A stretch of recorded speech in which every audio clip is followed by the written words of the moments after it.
Hanno usato un carro attrezzi per sfondare il vetro dello sportello di Veneto Banca nella circonvallazione di Montagnana e sono riusciti a portare via l'intera cassaforte dell'erogatore automatico. Colpo grosso nella bassa, i ladri hanno agito nella notte tra sabato e domenica. Stando ai frammenti di immagini delle telecamere di sorveglianza, i malviventi erano in 3 e hanno agito con volto coperto per poi fuggire con decine di migliaia di euro nel furgone. Indagano i carabinieri.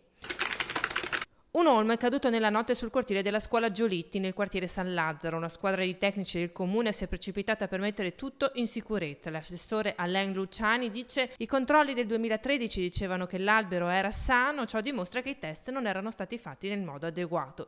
Il comune informa che sono in corso mappature degli alberi in tutta la città per individuare quelli a rischio crollo e disporre un piano di sicurezza.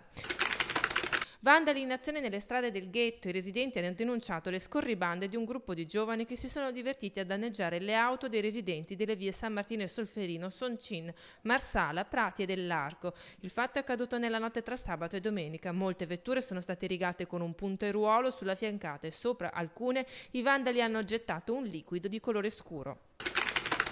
Prima un pestaggio a pochi metri dalla stazione, più tardi una rissa nel locale della zona industriale. È accaduto nel giro di poche ore domenica. Il primo caso si è verificato alle 18:40 circa in via Donghi, dove un quarantenne vicentino è stato picchiato e derubato da un uomo descritto come straniero e poi fuggito. A seguire, qualche ora dopo, si è verificata una rissa tra nigeriani nel locale Black and White in via della navigazione interna. Nessun ferito grave, sul posto le volanti.